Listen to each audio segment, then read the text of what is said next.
Democrats, many missteps since Donald Trump has taken over the White House. That is the topic of today's Bold and Blunt, and I'm your host, Cheryl Chumley, giving you a Christian conservative look at today's news, politics, culture, and events. Look at what Democrats are doing since President Donald Trump has taken over the White House and started his second term as president. Democrats have gone full force, full court to stop anything and everything that this Donald Trump administration is trying to do. Trying to stop illegals from crossing the border? Resist. That's Democrats' response. Check. Resist.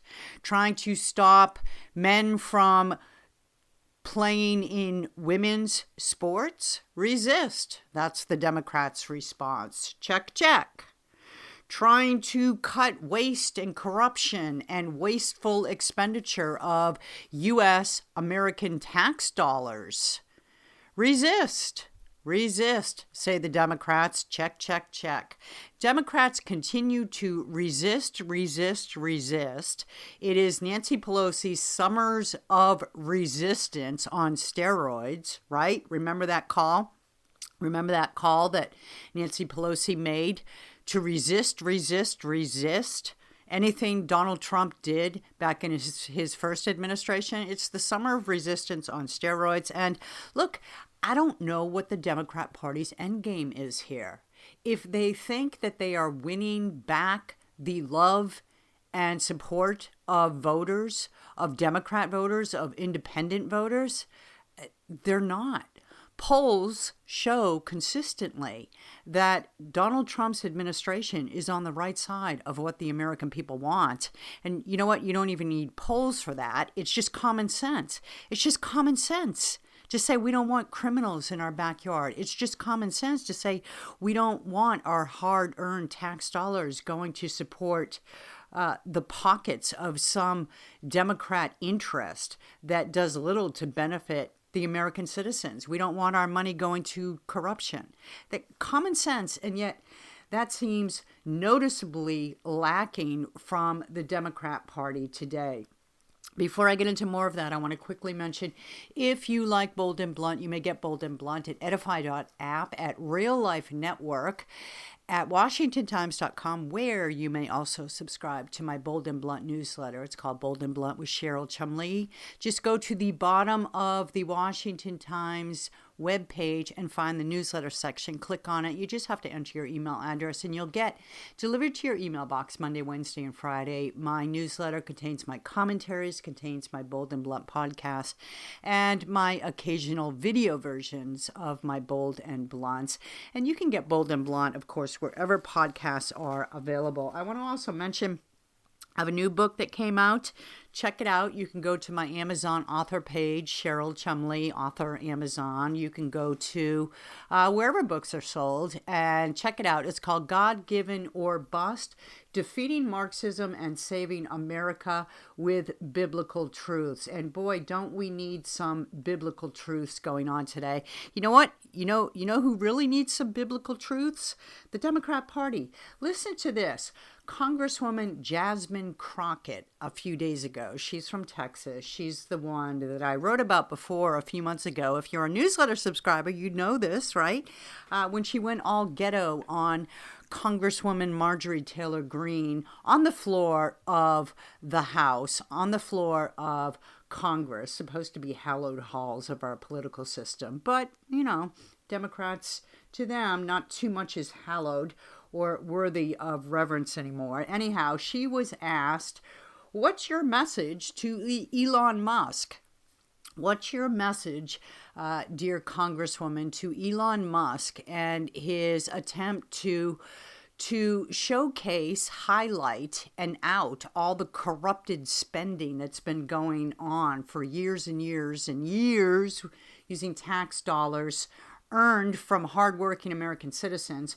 What's your reaction? Here we go. Listen to this. That's it. If you could speak directly to Elon Musk, what would you say? Off. That's it. Did you catch that? Really? This is how a congresswoman speaks? Let me play it again. If you could speak directly to Elon Musk, what would you say? Off. Yeah, they had to beep it, right? Beep off, but you get the message. You get what she's doing. All right, so good for you. Nice intellectual response. Carefully formed arguments, right?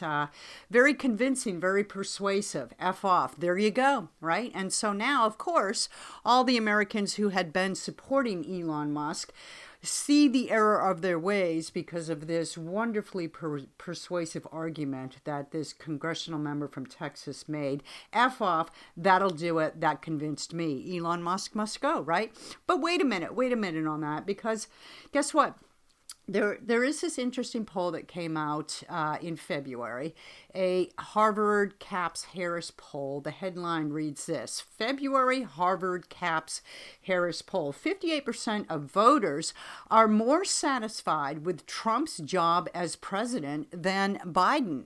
Well, that's not really a surprise, right? Because you're going from dead man walking to live man walking, right? You're going from Weekend at Bernie's dragging around the president's body to a president who actually moves about without the assistance of several aides. And so, of course, voters right there are going to side with the live president, not the dead one. But there is a lot to say for Donald Trump's agenda. He is definitely pushing forth an America First agenda, whether we're talking about dealings with Ukraine's very arrogant President Zelensky in the Oval Office, or we're talking about pushing back against other countries who have basically exploited our generosity and taken advantage of our weak Democrat leaders with their tariffs and things like that, and with their imports export system that have always favored foreign nations whenever Democrats are in the White House, and really put American producers at a competitive disadvantage. Well, Donald Trump is fighting back on that as well. Wait, the media is going to create this hysteria that now all Americans are going to suffer because Donald Trump is daring to make America competitive again on the global economic market. But just wait it out. Wait it out. You can't have other nations taking advantage of us financially, and that in the end being a good thing. So there is a lot to like about Donald Trump, was my point, and his agenda that is definitely an America First. And many Americans participating in this survey agree. Let me just read some bullet points here. Democratic Party approval hits a record low at 36%. Now 15%, now 15 points lower than the GOP. Wow. Maybe Democrats might want to look at that number, right?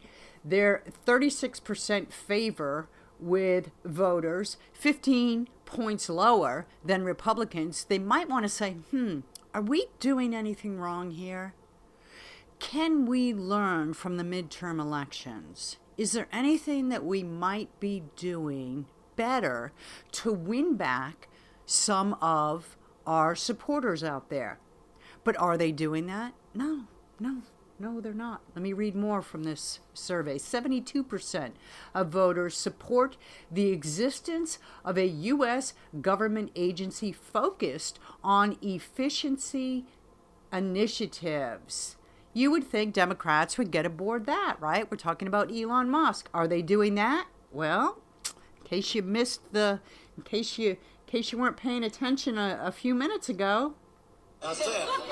If you could speak directly to Elon Musk, what would you say? Off. That's the Democrat Party for you, right? There you have it.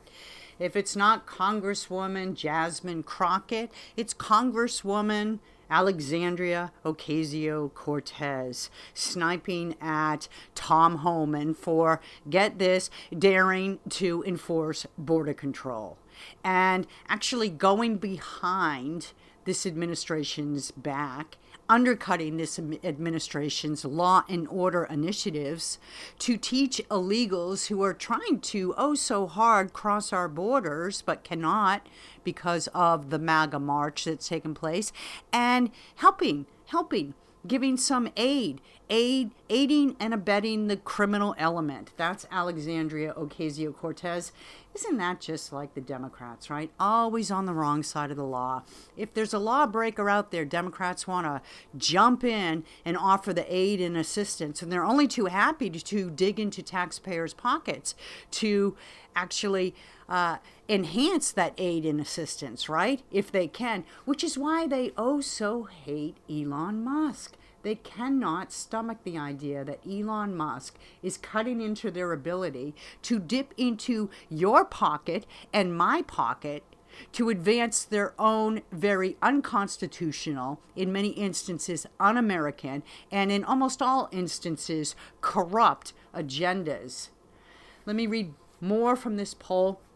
Voters want Ukraine to negotiate a settlement with Russia, but most are opposed to territorial concessions and want the U.S. to give security guarantees. Well, you really can't discuss anything with Zelensky at this point because he's off and running, crying crocodile tears to his friends in the European Union about, oh, poor Trump, he treated me so mean, and J.D. Vance, he made me cry, and they booted me out of the White House, and oh, Prince Charles or Prince, whoever the prince is over there now, just the kingdom or whatever they have over there is one of the stories that I least pay attention to.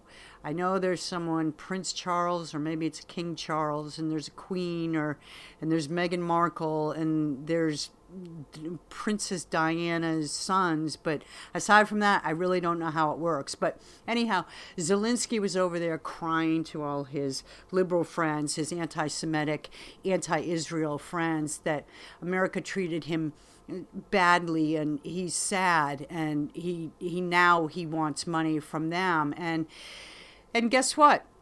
Have at it, because America's tired of funding Ukraine, right? America's tired of the nearly $200 billion that have poured into Ukraine, while meanwhile Californians are still trying to get their own governor to allow them back onto their properties so they can see the fire damage caused by liberal environmental policies, and North Carolinians are still trying to rebuild on the $75 that our FEMA oh so graciously granted them, but of course they have to pay taxes on that $75. So once the taxes are paid, it's more like $32.50.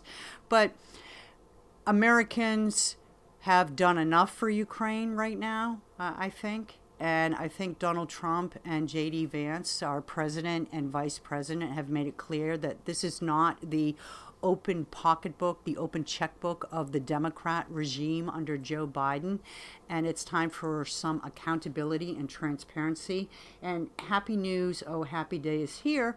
Polls are showing that Americans, by and large, are supporting the Donald Trump, America First, Make America Great Again. China, go take a back seat along with your friends in the World Health Organization and your Democrats in Congress type of agenda, right? It's time for a golden age of America, as Donald Trump has put it. And it's time for people like this. That's it. If you could speak directly to Elon Musk, what would you say? Off. That's it.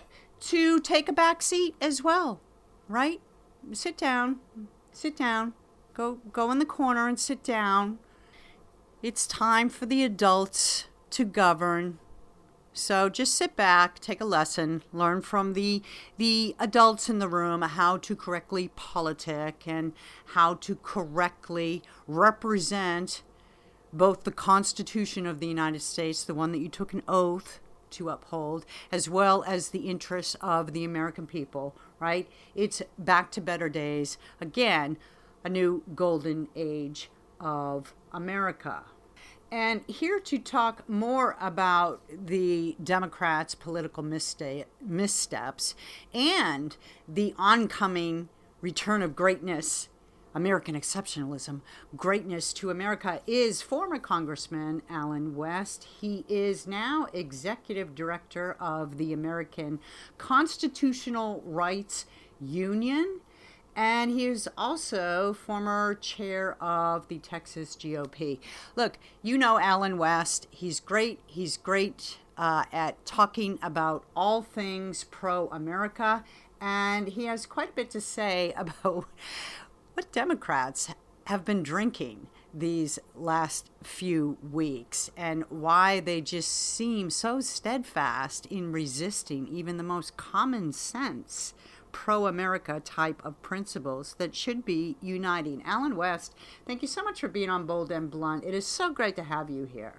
Cheryl, thanks so much for having me back. It's been too long. Yeah, it sure has. And I can't wait to get your take on the latest Zelensky fiasco. What's going on with this, do you think?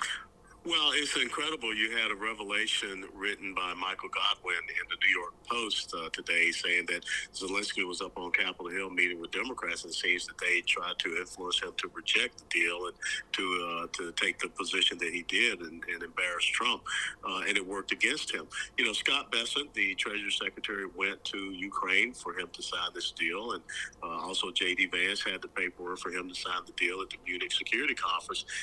I guess that Mr. Zelensky does not understand that when you have American economic investment in your country, that is also a security agreement, and that is good diplomacy. That is also good economic opportunity, not just for the United States of America, for his people.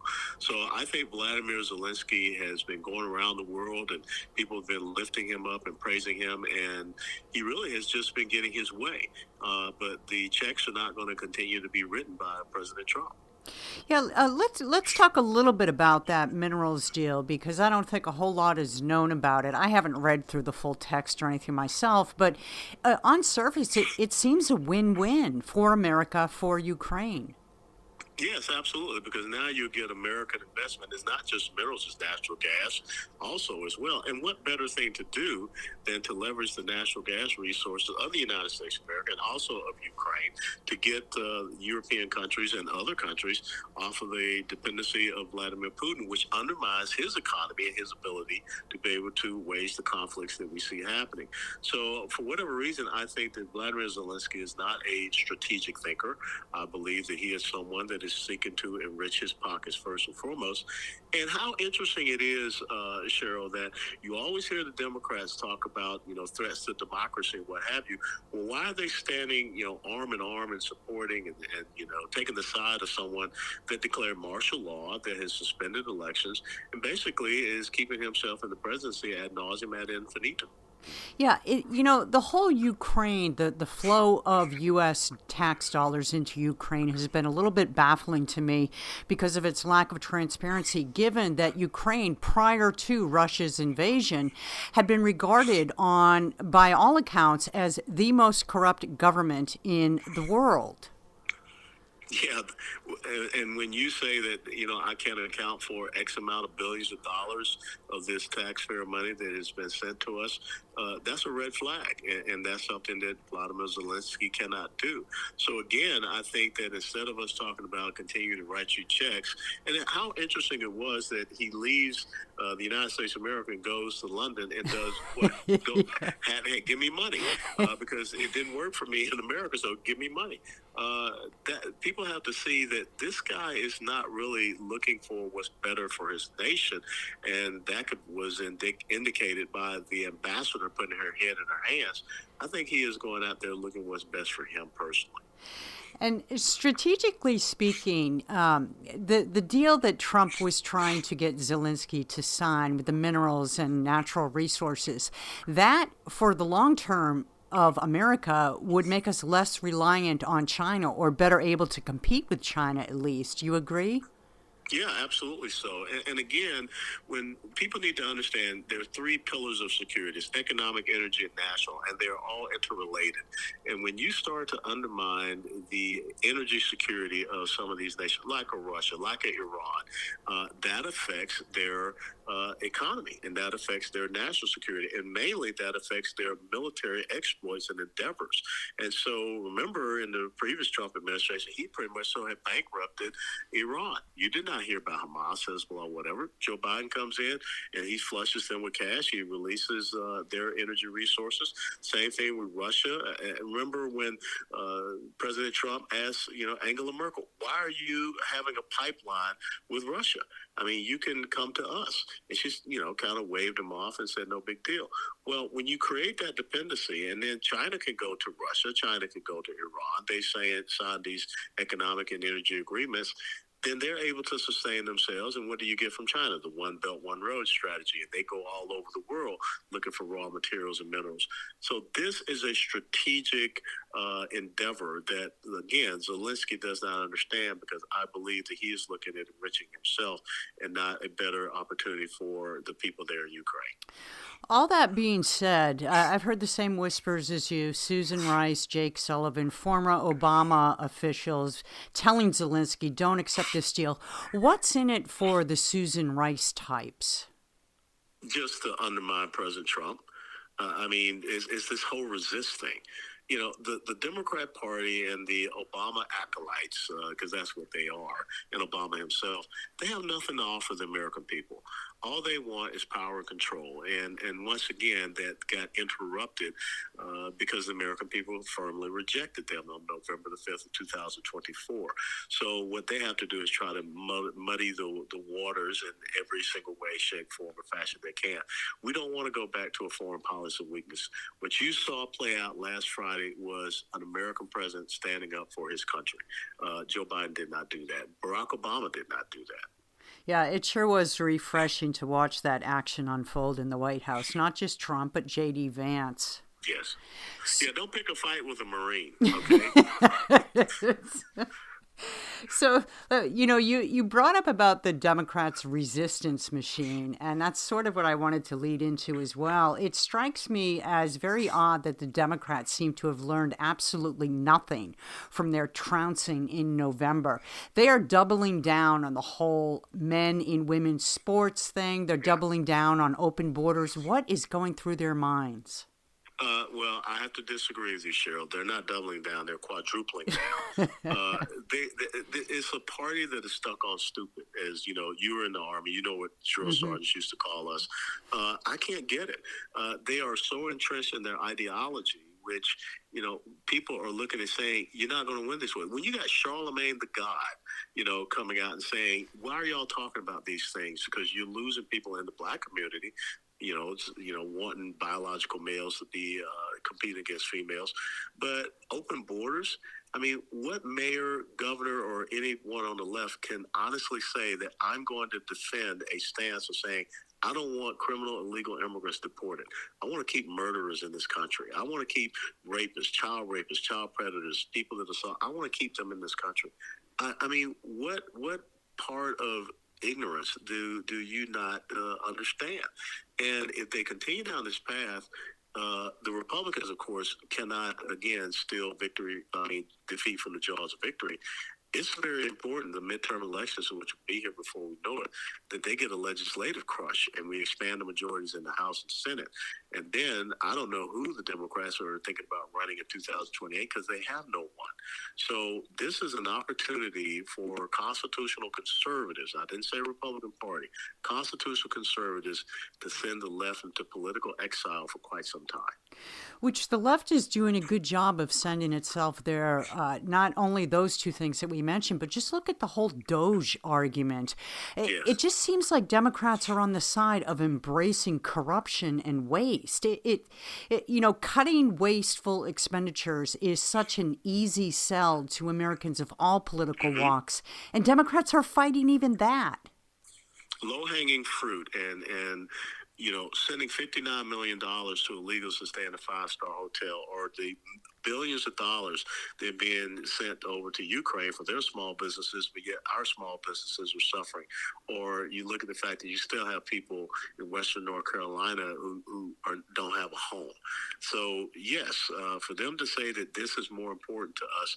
But, Cheryl, I think what you see is that their false god, the temples of their false god of big government, are being dismantled. And they are the priests and priestesses of those temples, and they don't know what to do.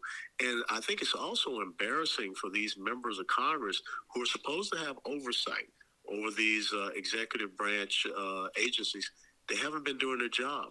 And now we see ourselves in $36 trillion of debt and, the $6 to $7 trillion of spending.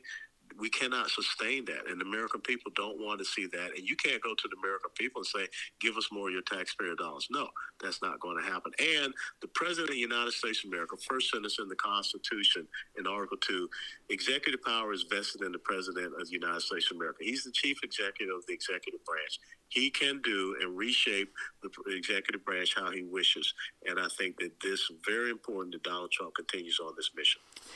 I think you hit the nail on the head with your reference about the false gods in the Democrat Party. For them, politics is very much like their religion, and I think that's why they cling to it so endlessly. Let's shift to Donald Trump. We're just hours away from his joint speech to Congress. Talk about what you see as his successes in just his first blinks of eye in office. Well, first and foremost, look at the degradation of the border crossings. I think that we're at an all-time low of, 20 years, Tom Homan has said. We were looking at 10 to 15,000 a day. Now we're down to like a couple of hundred a day. Yes. Look at the increase of ICE deportations and arrests. And I think that you have to continue to make the point of which side are you on? These district judges that they're running to, why didn't these district judges step up when Joe Biden was violating the Constitution, putting illegals into the country, violating the orders of the Supreme Court, and continuing on with college student loan debt? I think it's so important that he talks about how we're turning the corner and we're restoring constitutional governance, and we're making sure that the federal government is responsible and accountable to the American taxpayer, not to itself. I understand why Trump signed so many executive orders in his opening days in office, but I wonder if how do you feel about executive orders in general? We seem to have gone down this trend the last few administrations of just executive order, executive order, executive order, but that's not constitutional, is it? No, it's not. No, it's not. Edicts, orders, mandates, and decrees, that's how you are ruled. You're supposed to be governed. That's why we live in a constitutional republic. So it's very important that from the legislative branch side, we have got to start codifying some of these things into law, because what happens is another executive can come along like Joe Biden did in his first 90 days and reverse everything. So we can't keep having this pendulum swing back and forth where we're being ruled by executive order. We've got to get to, the regular order of passing legislation that applies to the American people based upon the rule of law, which is our Constitution. I think lawmakers oftentimes hide behind the executive order cloud, though, because they can be cowardly. They can say whatever gets them back in office. Yeah, you're absolutely right. And what ends up happening, remember when Barack Obama stood there in his State of the Union address and said, I have a pen and I have a phone, I'm going to do whatever. And actual lawmakers stood up and cheered him for that. That means they have surrendered their constitutional duty and powers under Article 1 over to Article 2, and that's not what our founding fathers wanted. We have co-equal branches of government. There are separations of powers. There's supposed to be checks and balances, and the legislative branch has to do what they're supposed to do, or else we will have, a constitutional monarchy, and I don't think anybody wants that. Let's just talk about the media for a minute. We only have a couple minutes left. How do you see the media's role going forward in helping the Democrats resist the Trump agenda? Do you see them calming down at all? No, they're not going to calm down, even though you see them firing people left and right like a Joy Reid. I mean, but still, the thing is that they're probably going out there saying, how can we get people to deliver our message better, a failed message? But they're in a real conundrum because when you're not no one wants to advertise on your programming, no one is watching, then you are beholden to your shareholders. And your shareholders say, why should I invest in you? CNN or MSNBC, Comcast. So, I think that they are really in a conundrum because they're ideologues to the core, but yet they're also in the business. And I think it's important right now that President Trump, we don't need American taxpayer dollars going to leftist media platforms like an NPR or whoever that just goes out there and spews the same, Marxist ideological agenda. So they're in a tough spot because they have lost credibility. So Jeff Bezos wants to hire a libertarian-leaning opinion page editor. Mark Zuckerberg has done the mea culpas and so forth. Should we trust them? No. I mean, these guys they're just seeing this as an opportunity to exist. But if things were to shift back the other way, they go right back into the same old camp. Let's just finish with this last question, Alan. President Donald Trump's first administration was just dogged by one accusation after another, Russia collusion, the longest one. What do you see coming down the pike? Because something's coming. What do you predict for the next time-consuming, tax-wasting accusation? I think that the left is going to try to defend the structure of big government. They're going to try to say that this is wrong, this is why we need all of these programs, whatever. But it's just not going to work, Cheryl. I mean, finally, the American people are very attuned to this. And when you look at the coalition that Donald Trump built across all demographics, it's going to be a hard pull for them to be able to say, trust us again with electoral power, because we know who they are and what they stand for. Agreed. Hopefully there's not another virus creeping in. Well, you can, excuse me, you cannot go down that rabbit hole again, because the American people are never going to surrender their freedom like they did to be told, if you sneeze, you cough, we're going to take away your freedoms and liberties. No way. Alan West, brilliant as usual. I want to thank you so much for your time on Bold and Blunt. God bless. God be with you, Cheryl. Thank you so much. Thank you.